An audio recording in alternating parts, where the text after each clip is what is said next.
ঝালকাঠি জেলায় লুকানো এই সবারই অচেনা জমিদার বাড়িটি। ঝালকাঠি জেলা কাঠালিয়া থানা আওরাবুনিয়া গ্রামে অবস্থিত এই জমিদার বাড়ি। সবাই বলে সর্বপ্রথমেই নাকি আমি এখানে ভিডিও ধারণ করার জন্য এসেছি, এর আগে হয়তো কেউ আর ভিডিও ধারণ করার জন্য এখানে আসেনি।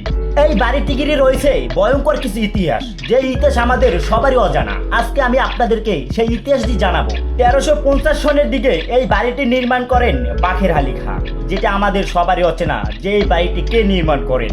চেষ্টার পরে আমি তুলে ধরতে সক্ষম যে এই বাড়িটি কে নির্মাণ করেন। তবে এই বাড়িটি সম্পর্কে কেউই আমার কাছে কিছুই বলতে চায় না। বাখেরগঞ্জের বাখের আলী খাঁ ছিলেন বাখেরগঞ্জেরই জমিদার। খাজনা আদায়ের জন্য আওরাবুনিয়াতে তৈরি করে এই বাড়িটি। তবে সবাই এই বাড়িটি তখন জমিদার বাড়ি হিসেবে চিনে থাকতো, তবে এটি একটি জমিদার বাড়ির শাখা। তবে বর্তমানে সবাই এই বাড়িটিকে জমাদার বাড়ি হিসেবে চিনে থাকে। এখানে এত বড় একটি জমিদার বাড়ি থাকা সত্ত্বেও এই বাড়ি সম্পর্কে কেউ কিছু বলতে অপরাগ। এই বাড়িটি নির্মাণ করেন বাখের আলী খাঁ খাজনা আদায়ের জন্য, এবং নিরীহ মানুষদের কাছে খুব কঠোর এবং ভয়ঙ্করভাবে খাজনা আদায় করতেন। এবং তার শেষ পরিণতি কিন্তু বাইরে দেখি বোঝা যায়। এটি একটি জমিদার বাড়ির শাখা হলেও এখানে ছিল হাজার হাজার মানুষের আনাগোনা। এখানে হতো গাছ বাজনা, নাচ এবং নানান ধরনের অনুষ্ঠান। এটা কিন্তু একটি মুসলিম পরিবার, তাই এখানে কিন্তু কোনো রকমের কিন্তু পূজা আচরণ এগুলো হতো না। এখানে হচ্ছে নানান রকমের ঘর এবং নানান রকমের নাম। এখানে কিন্তু হাজার হাজার মানুষের সমাহার করত অনুষ্ঠানের সময়।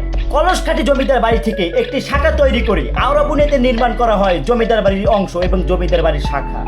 এবং মূলত এই মহলটিকে বলা হতো নাস্ত মহল, এবং আমরা যেকে রুম বলে থাকি। আগেরকালে তো কিন্তু মহল বলা হতো, এবং এইটা কিন্তু ছিল নাস্ত মহল। এখানে বসে কিন্তু নাচ পরিচালনা করা হতো।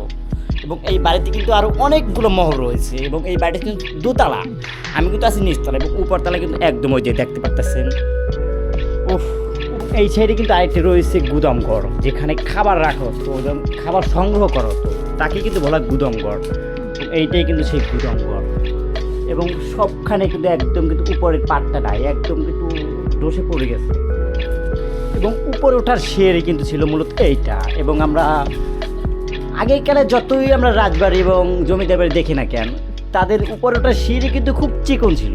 খুব কম জায়গা নিয়ে কিন্তু সিঁড়ি নির্মাণ করা হতো, এবং সবখানে কিন্তু একই করছে। দেখেন খুব চিপা দিয়ে কিন্তু সিঁড়ি নির্মাণ করা হয়েছিল, কিন্তু সিঁড়িটি এখনও নাই, সিঁড়িটা কিন্তু ধসে পড়ছে।